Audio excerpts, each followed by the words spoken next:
hierdie kwartaal is besig om tot die einde se kant toe te gaan, en so is ons nou al amper aan die einde van Jona. Ons het nog 1 week oor.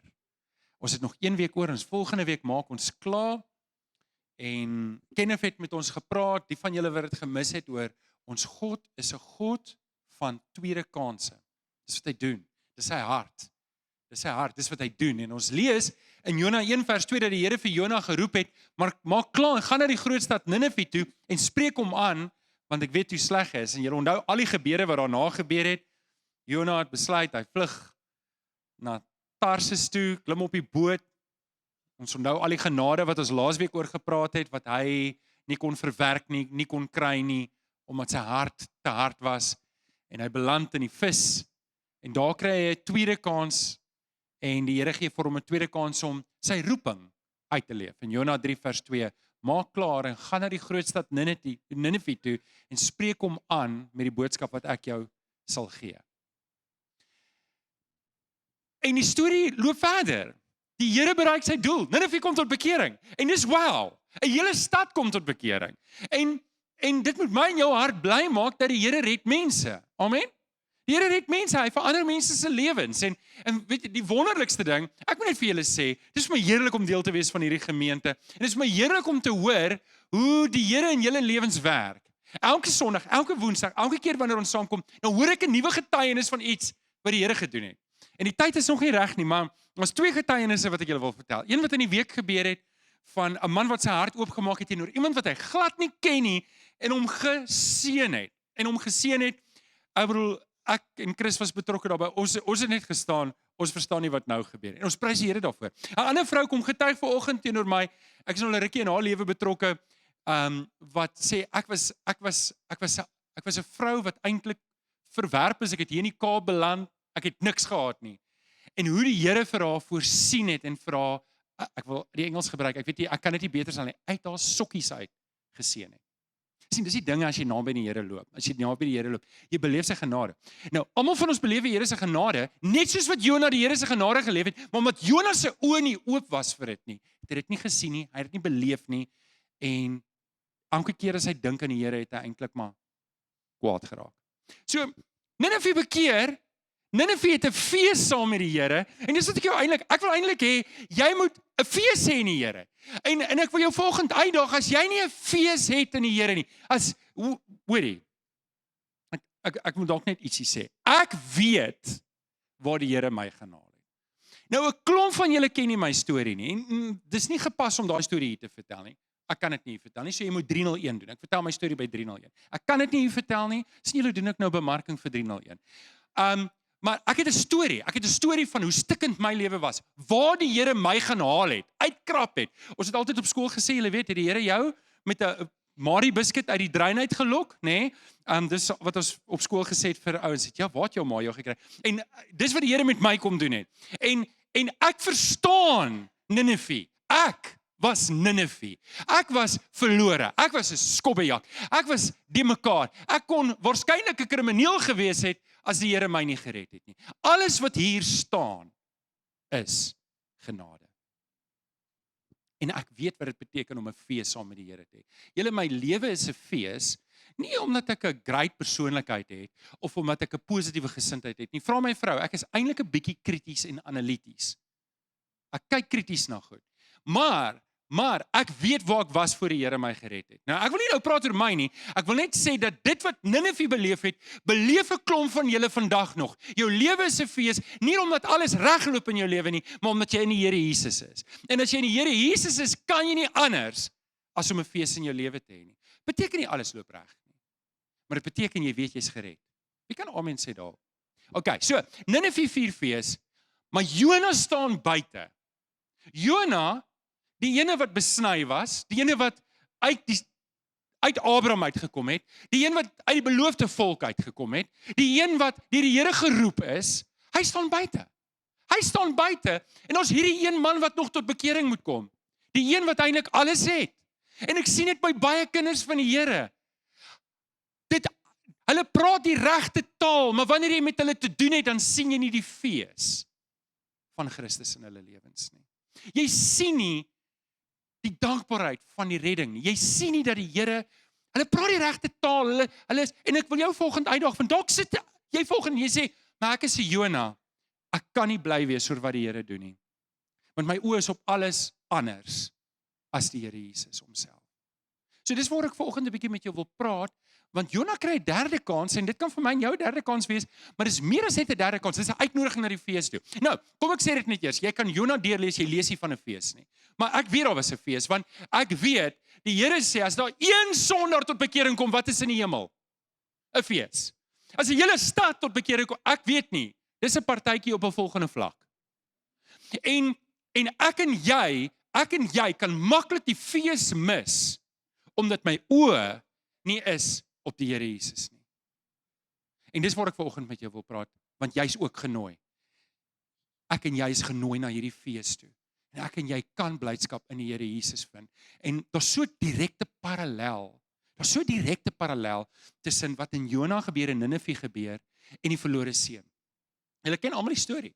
Ek bedoel, die pa wag vir sy verlore seun om terug te kom, die jonger boetie. En toe hy terugkom, wat doen hy sonder enige waarskuwing? Hy hou 'n partytjie, my seun is terug. My seun is terug. My seun is terug. Ek wil hê met die emosie, ek wil vir julle wat ouers sê, dink jou kind het weggeloop. En jy weet hy het mekaar geraak met verkeerde vrouens of mans, of jy weet hy het mekaar geraak met dwelms en hy het 'n diep pad gestap en hy kom terug en hy sê, "Pa, ma, ek is jammer." Sal jy bly wees? Sal jy opgewonde wees? Sal jy ook 'n partytjie hou? Okay, dis wat God sê. En nou Jesus sê, hierdie hemelse Vader is God, die Vader. En nou kom 'n ander broer daaraan, sy ouer broer, en hy kom en hy weet, wat gaan aan? Wat gaan hier aan? Wat's dit? Pa, het jy dit nou heeltemal verloor? Hierdie is die seun wat pa se die erfporsie. Hy het gewens pa's dood. Pa het hom uitbetaal, het alles gaan mors. En nou jy 'n party, nou jy 'n partytjie vir hom. Waar kom dit vandaan? En so sien ek baie keer in ons eie hart dat ons net soos die verlore seun se ouer broer buite kan staan en nie bly kan wees oor God se genade nie. Want ons wil hê God moet die mense straf. Want hy het my gered, maar ek is mos nou reg. Ek is mos nou okay. So maar daai mense daar buite, hulle kort 'n bietjie straf. Kom, wie van julle voel ook 'n bietjie, Here, jy moet dalk 'n bietjie harder werk met hierdie mense, want hierdie mense hier buite hierdie kerk, want hulle is sulke hopelose sondaars. Hulle moet gestraf word. En dis die ding waarteen ek en jy moet waak, want die Here wil hê ek en jy moet daai fees hê. Maar ek kan nie die fees hê as ek sien wat Jesus sien. So vanoggend wil ek jou sê, jy's uitgenooi na die fees. En ek wil so vanoggend by jou mooi kom vra. En as ek nou die woord pleit kan gebruik, wil ek pleit om nie buite te staan nie. Moenie soos Jona maak, dit sien afspeel in jou lewe, maar buite staan nie. Moenie soos die verlore seun maak en buite staan. Jy sien die fees afspeel voor jou oë, maar jy staan buitekant, nie. Openbaring 3 vers 16 sê die Here vir 'n gemeente, Laodicea, wat eintlik lou geword het, en hy sê, kyk, ek staan by die deur en ek klop, as iemand vir my oopmaak, wat sal ek doen? Ek sal ingaan en ons sal 'n feesmaal hê. Ons sal 'n feesmaal hê. En ouens, hierdie feesmaal is nie, natuurlik gaan daar 'n groot fees wees in die hemel, maar daai fees is hier. En is nou. Dis al in hierdie lewe. Die Here wil hê ek en jy moet 'n fees in Christus hê. Hierdie lewe moet 'n fees vir my en jou wees in Christus. As ek regtig weet wat Jesus vir my kom doen het, en ek hou daaraan vas, en ek besef dis wat die Here wil doen in iemand anders se lewens, en ek hoor hierdie stories waarna ek nou verwys het, wat ek hoop ek kan later aan meer oor vertel, dan is jy bly, en jy vier fees saam met die Here. Ek en jy is genooi, maar die vraag wat ek en jy vanoggend moet vra, staan ek buitekant? Staan ek buitekant? Nou kyk, met dit in gedagte, kom ons staan op, waar kry ons ons antwoorde? Ons kry dit in nie? Ons kry dit in die woord van die Here, en dis waar ons ook gaan oopblaai. So ek wil hê jy moet saam met my sê, Janai, is jy reg vir my? Okay, sê saam met my, dit is my Bybel. Ek is wat dit sê ek is. Ek het wat dit sê ek het. Ek kan doen wat dit sê ek kan doen. Met my mond bely ek, met my hart glo ek, dat Jesus die Here is. Amen. Amen. Jy kan jou sitplek inneem. Baie dankie. Jy kan jou Bybel oopmaak by Jona 4 vers 4 tot 9. Wil jy kan baie duidelik sien, ons is nou so op op die einde van Jona. Vir die van julle wat aanlyn is, baie welkom. Altyd lekker om in julle huis te wees. Die van julle wat effe siekerig is, mag die Here vir jou seën dat jy gou gesond word. En as jy ooit hier in die omtrek is, kom sê vir ons hallo, kom woon in diens by, kom 'n bietjie vroeër en kom drink saam koffie. Jona 4 vanaf vers 4 tot 9 en ek lees vir julle in die 83 vertaling. Toe vra die Here vir hom, dis vir Jona, het jy rede om kwaad te word? Jona is toe uit die stad uit, hy het oos van die stad gaan sit en vir hom 'n skerm gebou. Hy het daaronder in die skaduwee gaan sit om te sien wat in die stad gebeur. Toe laat die Here God 'n komkommerplant opkom. En dit het bo-oor Jona gerank om skaduwee te gee en sy kop om hom van sy misnood te bevry. Jona was baie bly oor hierdie komkommerplant. Die volgende môre, met dagbreek, laat God toe 'n wurm kom en dit aan die komkommerplant gevreet, sodat dit verdroog het. Toe die son opkom, het God 'n skroeiende sterk wind uit die ooste laat waai. Die son het vir Jona op sy kop gesteek en hy het baie swak geword en gewens maar liewer hy sterf. Hy het gesê, dis vir my beter om te sterf as om te lewe. Toe vra God vir Jona, het jy rede om kwaad te word oor die komkommerplant? En Jona antwoord, ek het rede genoeg, ek is besig om te sterf. Ek dink daar's nog so 2 verse oor van Jona. Ons sal dit los vir volgende week. So ek sê julle aan die raai hou tot volgende week. Hoe eindig hierdie storie? Soos dit reeds gesê word volgende praat. Ek praat volgende oor hierdie fees. Wat ons niks van lees in Jona nie, maar wat ons weet is daar en daar's 'n fees. As daar mense tot bekering kom, as mense God aanneem, as mense Jesus Christus aanneem as hulle verlosser, leer die skrif, dan staan 'n fees. Dan staan 'n fees. En ek en jy moet saam met die Here bly. As die engele bly is saam met die Here oor iemand wat tot bekering kom, dan moet ek en jy ook bly. Stem jy saam? Want dis die koninkryk van God wen en dit moet my opgewonde maak. Dit moet my bly maak. En vanoggend wil ek stil staan op Jona wat nie wil deelneem aan die Here se fees nie. Wat nie wil bly wees waar die Here bly is nie en wil 4 vrae uit Jona uithaal en ek wil dit vir my en jou vra. So, maar ek wil nie oor Jona per se praat nie, want Jona vra ons die vraag aan my en jou. Is jy reg daarvoor? So okay, die van julle wat skryf, vraag nommer 1 wat ons vanoggend moet antwoord uit Jona se lewe is, waarvoor het ek rede? Waarvoor het ek rede vanoggend? Wat is my rede? Wat is my rede? In Jona 4 vers 4 lees ons die Here vra vir Jona. Het jy rede om kwaad te wees? Het jy rede om te voel soos wat jy voel? Het jy rede om op te tree soos wat jy optree? Die dinge wat ek nou aanvang in my lewe, het ek regtig rede daarvoor? Het ek regtig rede daarvoor? Sien, in die Nuwe Testament leer ons dat Christus het ons gekoop. Ek behoort nou aan hom. Ek bepaal nie meer wat in my lewe gebeur nie. Christus doen. Hy gee die deurslag. Dan wanneer ek die vraag vra, het ek rede vir enigiets? Dan sê die enigste rede wat ek het, die enigste ding wat ek voorrede het, is om voor Jesus te lewe. Dis al wat ek het. Ek kan net vir hom lewe. Nou, ons lees Jona het uitgegaan uit die stad uit en dis 'n baie mismoedige storie, want Jona kies 'n baie moeilike pad. Hy kies die pad wat die Here nie vir hom wil hê nie. Hy kies 'n pad om uit te gaan en in die son te gaan sit en om sy kans te vat om dood te gaan. En dis wat hy kies. Het Jona rede om kwaad te wees? Ek dink nie so nie. En baie keer bevind ek my in 'n plek in my lewe dat ek is waar ek is omdat ek kies om daar te wees. Jona is buite. Hy sit homself op risiko. Hy sit homself op risiko omdat hy ontevrede is met die Here. Ouens, my en jou ontevredenheid kan niks goed uitbring nie. Niks nie. As ek die heeltyd met 'n swaarmoedigheid lewe en kwaad is vir almal en kwaad is vir die wêreld en altyd die negatiewe raak sien, dan posisioneer ek myself buite wat die Here vir my wil hê. Dis waar Jona is. Wat is my rede? Waarvoor het ek 'n rede?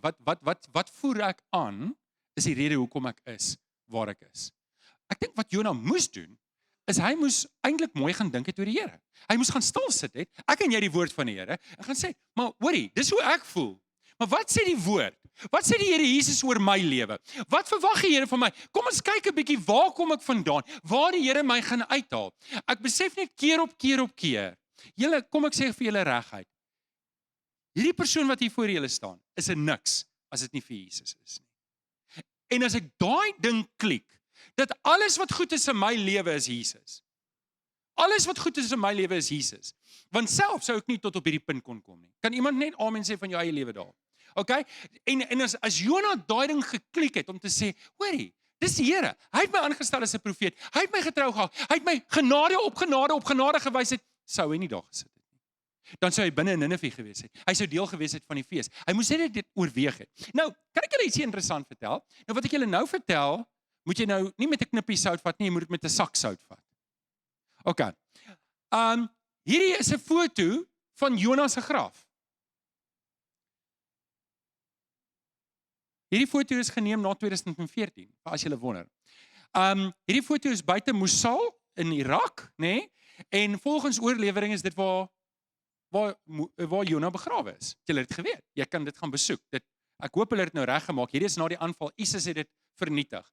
So dit wat jy sien, daar's nie blare nie, dis sinkplaatdakke wat deur 'n bom vernietig is. Sien julle dit nou? So dis sy graf, dis waar hy is. En as jy nou kyk, hier sy graf. Dis 3.1 kilos van die ruïnes van Ninive. Interessant, né? Interessant. Nou ek kan nie staaf dat dit feite is nie, maar dit is my interessant dat Jona waarskynlik dood is buite Ninive. Ons weet nie wanneer hy dood is nie, is nie opgeteken. Ons het nie hierdie goed as feite nie. Maar volgens oorlewering is dit waar hy is. Nou wil ek jou vanoggend vra, né? Verbeel jouself net vir Jona sê twee keer, ek gaan sterf hierso. Ek gaan sterf hier. Ek sê nie hy het daar gesterf nie, maar dit kon net sowel wees.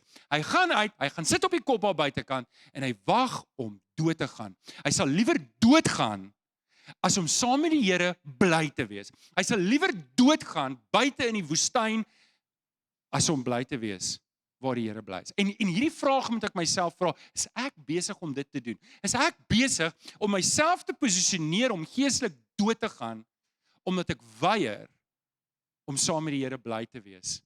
Is dit rede genoeg? Is dit rede genoeg om te sterf? Daar's 'n fees saam met Jesus. Sien julle waarna gaan ek die hele tyd terug? Daar's 'n fees. En ek het 'n besluit geneem. Ek wil nie buite doodgaan nie. Ek wil deel wees van die fees. En ek wil jou vanoggend kom uitnooi om te sê in jou hart, neem 'n besluit om te sê ek wil deel wees van die Here se fees. Want jy kan. Hy wil hê jy moet bly wees. Hy wil hê jy moet met 'n fees lewe. Gaan alles reg gebeur in jou lewe? Nee. Dis nie waarvoor die Here ons roep nie. Maar as my oë op die Here Jesus is, dan kan ek bly wees oor die dinge waaroor hy bly is. Ek kan opgewonde wees oor die dinge en ek kan myself rad om nie soos Jona buitekant te sit nie. So, my hart behoort aan die Here, my oë is op die Here Jesus en kan ek gou hierdie ding sê? Ek wil nou sê read the fine print. Ek het nie geweet dit gaan so klein wees nie. Maar hier is die ding wat ek en jy vanoggend vir mekaar moet sê is, ek moet bly raak waar Jesus bly is. So waarvoor het ek rede? Dit was vraag nommer 1. Kom ons gaan na vraag nommer 2 toe. Vraag nommer 2 is, waarteen skop ek vas in my lewe? Waarteen skop ek vas in my lewe? Jona 4:5 lees ons, Jona toe uit die stad uit. Wil die Here vra vir hom, het jy rede om kwaad te wees? Wat doen hy? Hy gaan uit. As jy die teks daar lees, hy doen nie eers die moeite om die Here te antwoord nie, hy loop net. Amper asof hy homself gewip het. Nou loop hy uit. Jona toe uit die stad uit en hy het oos van die stad gaan sit en hy het vir hom 'n skerm gebou. Hy het daaronder in die skaduwee gaan sit om te sien wat met die stad gebeur. Nou ons is nie duidelik seker wat presies bedoel het om te sien wat met die stad gebeur het nie, maar baie duidelik is dit gelaai. Gehoop. Ja, ooit gehoop teëspoed tref iemand anders? Jy sal dit nie sê nie, maar weet dit sal help as 'n bietjie, dit gaan net te goed met daai ou, né? Weet, ek wens hy kan 'n bietjie teëspoed kry dat hy kan voel hoe voel ek. Dis wat Jona hoop. Hy hoop die Here straf hulle. Hy gaan sit buite en sê, "Wel, kom ons kyk nou. Dalk sien die Here my slegte hart raak en dalk straf hy hulle as gevolg van my slegte hart." En so posisioneer hy homself buite. So Jona skop vas en jy moet nou verstaan, hierdie ding is lankal nie meer tussen Jona en Ninive nie. In die begin van Ninive kon ons nou verstaan het. Dit was 'n wrede volk. Dit was 'n volk wat Kenneth het vir ons in detail vertel wat hierdie mense aangevang het. En Jona gesê, "Here, ek wil niks met hierdie mense te doen hê nie. Ek gaan vlug. U kan met hulle afreken op u terme. Ek wil niks daarmee te doen hê nie." Maar nou gaan dit nie meer oor Ninive en Jona nie. Hierdie gaan nou tussen God en Jona. Jona is nou kwaad vir die Here. En hy skop teen die prikkels. En nou wat hy doen is, hy skop teen God vas en hy bou vir hom 'n skerm. En weet julle wat doen hy hiermee? Is hy rig hom in om buite God se wil te bly. Hy rig hom in En hierdie is 'n ding wat baie van ons maklik kan doen. Ek is net af. Ek is net af van die Here se wil. Ek is nie verlore nie, maar ek is net af. En daar rig ek my in. Daar bou ek vir my skerm. Daar gaan ek nou sit en ek gaan daar wag totdat die Here nou doen wat hy wil doen. So ek wil nie deel wees van wat die Here doen nie, maar ek wil naby genoeg wees om te sien wat hy gaan doen. So ek wil nie bly wees saam met die Here nie. Ek is kwaad vir hom en ek wil nie sy wil doen nie, want dit wat hy wil doen, wil ek nie doen nie. So wat ek doen is, ek bou vir my skerm en ek sit net buite om dop te hou wat die Here doen. En so skop ek vas teen wat die Here doen. En ek moet myself vra, is daar goeters in my lewe wat ek besig is om vas te skop teen?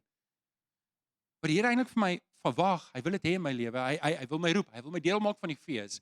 Maar ek skop teen die Here vas. Hierdie is 'n vraag wat ek my moet vra, want weet jy wat, dit gaan my altyd kos.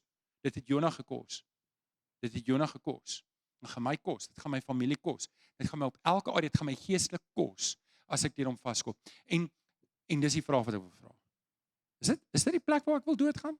Wil ek op hierdie heuwel doodgaan? Is dit die plek waar ek sê, okay, Here, ek gaan so vaskop teen U dat ek is okay om hier dood te gaan.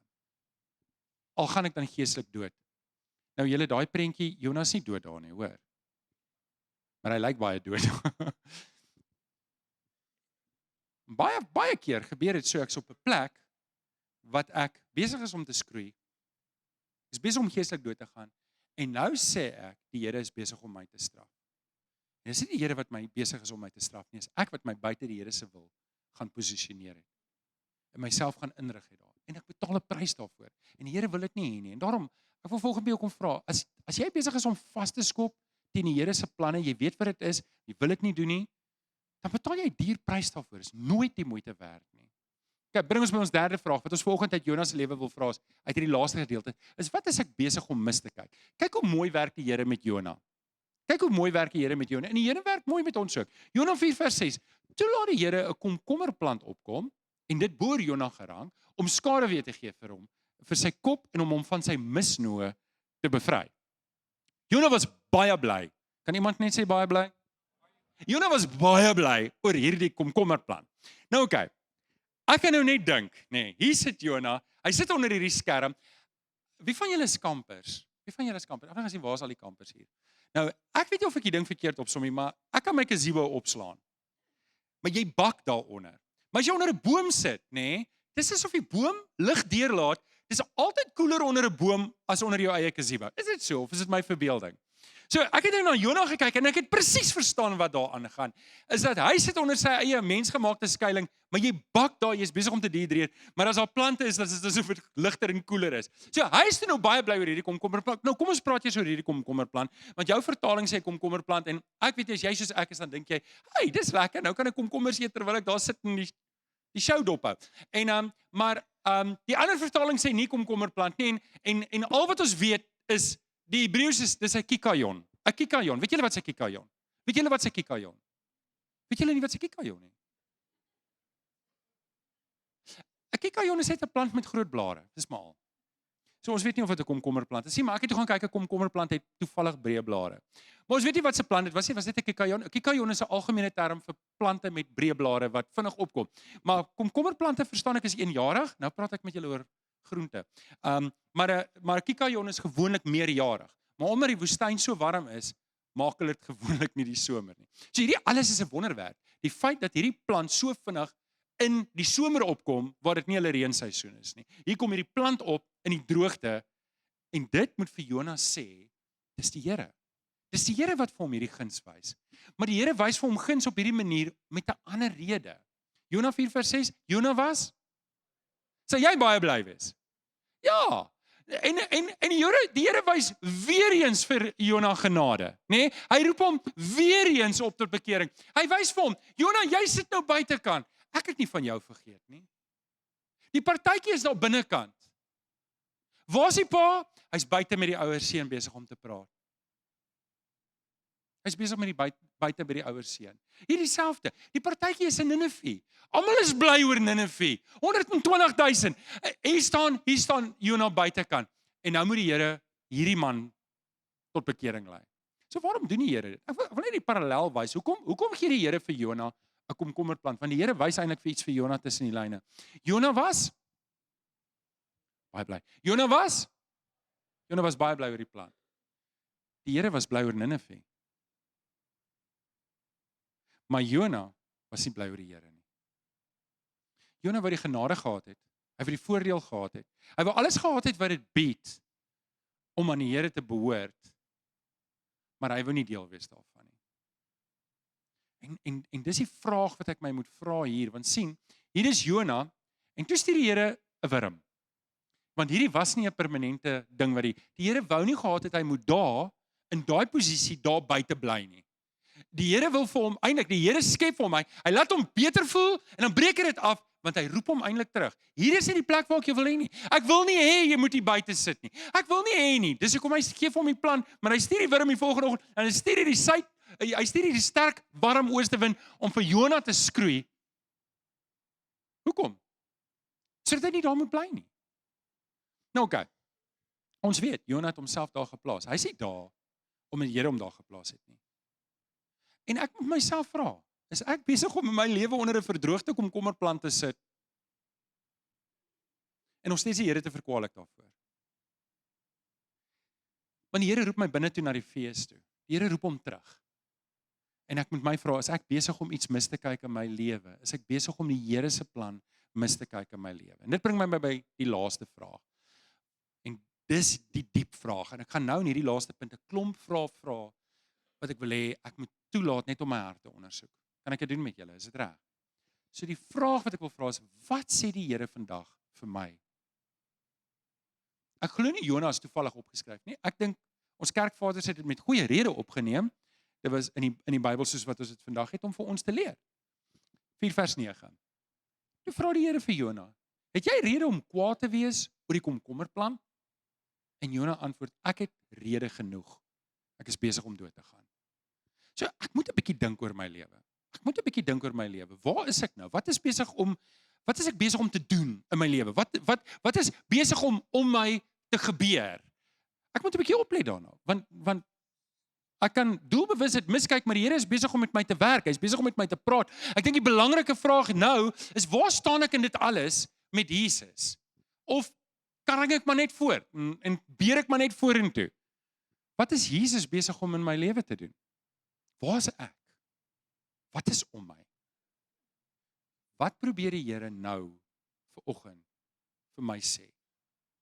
Wat ek dalk nie my ore oop vermaak om te luister nie. So hier is die groot vraag.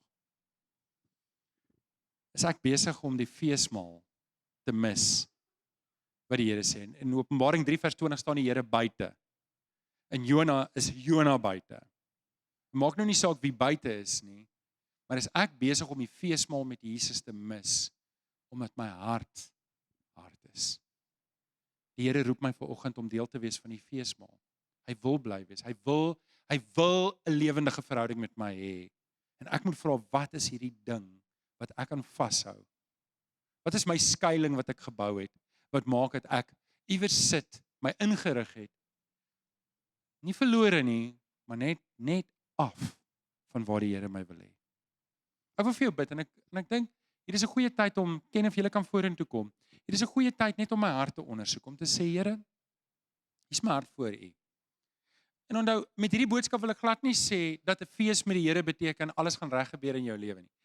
Dis nie so nie. Luister, ons gaan eendag by die Here alles kry wat ons vir ons beloof is. Maar ek kan 'n fees hê in die Here Jesus. Ek kan soos Paulus sê in Filippense 4, wees altyd bly in die Here. Al sit ek in die tronk, hy skryf dit uit die tronk uit. Ek kan in die tronk wees. Ek kan soos Paulus en Silas in Handelinge in die tronk wees en my voete is geboei. Het julle dit gedoen hierdie week in die Bybelstudie? My voete is geboei. Nou hoor jy, as jy ou se voete boei, dan wil jy regtig hy moet nêrens heen gaan nie. Want mense loop gewoonlik nie op hulle hande nie. Sy voete is geboei, sy hande is geboei en daar is hulle. En wat doen hulle? Wie van julle kan onthou wat doen hulle? Hulle sing, hulle prys. Hulle sing 'n loflied. Jy kan dit net doen. Jy kan net 'n fees hê in die Here as jy by die Here is. Jy kan net 'n fees, hierdie lewe kan vir jou uitsluitlike fees wees wanneer ek kies om by die Here te wees. Beteken dit alles gaan regloop? Nee, glo dit of nie. Partykeer gaan jou voete in boeye wees. Jy gaan in die tronk wees, jy gaan waar wees ook al. Maar jou lewe kan nog steeds 'n fees wees omdat jy sê, goed Here, U wil en nie my wil nie. Ek wil vir jou bid. Kom ons sê die oor bid ons saam. Vader, ons bely dit, dat ons verstaan nie alles nie. En Here, ek weet, hier sit 'n paar van ons wat rarig in diep water is in hulle lewe. As gevolg van hulle gesondheid, Here. Here, as gevolg van ekonomiese omstandighede, as gevolg van verhoudings wat skeef geloop het, as gevolg van baie dinge. Maar Here, dit beroof ons nie van die fees wat ons kan hê in Christus nie. Maar Here, vir my om 'n fees saam met U te hê, 'n fees saam met die Here Jesus te hê, moet ek kies om by U te wees. Ek kan nie daar buite wees nie. Ek kan nie daar buite op die heuwel sit onder 'n skerm en myself posisioneer om geestelik dood te gaan en te dink dit gaan 'n fees wees nie. Here, kom leer ons wat dit beteken om bly te wees waar U bly is, om te sien wat U sien, om te doen wat U van ons verwag en om daar te staan, Here. Kom leer ons hierdie pad. Ons wil U dien. Die kinders van die Here sê, Amen.